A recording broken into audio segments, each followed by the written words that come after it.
My name's Love Calderon, and I'm an author, activist, and social entrepreneur in Brooklyn, New York.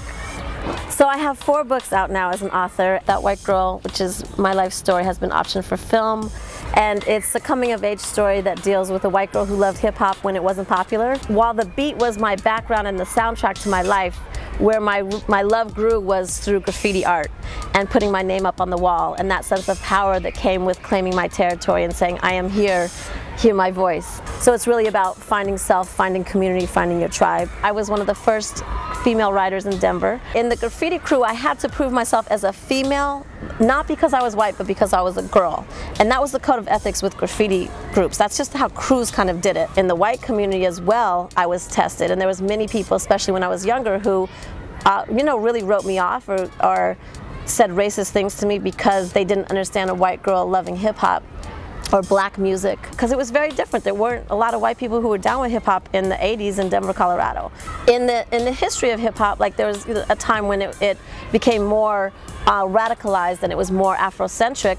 Then it got really tough. That was when I was in college, and so then I had other battles to fight, and that was about proving myself as an ally and as a white person, and that I was ready to fight for racial justice. I've had many people of color step to me and say, if you truly love hip-hop culture, you'll leave it, because y'all are stealing it again. Because historically, white people have appropriated every single thing that black and brown people have done. We stole rock and roll, we stole the blues, and now we're stealing hip-hop. Even though we may love hip-hop culture, one, we need to acknowledge the foundation and the history. It was started by black and brown communities, not by us.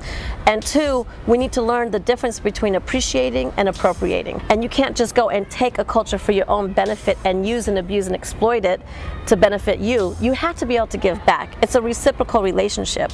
So what I ask and demand of white people is that if you're going to be part of hip-hop culture, be responsible and don't be a culture vulture. I think for me what happened is I learned that hip-hop could be used as a tool for social change.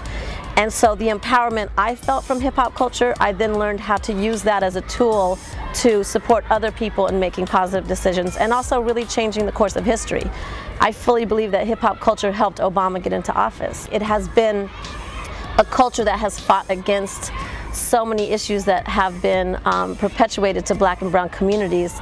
It's been such a power for good that it's like, to me, it's one of the most beautiful, magnificent, powerful cultures that exists today. So I'm proud to be part of it, and it started with the beat and the spray paint.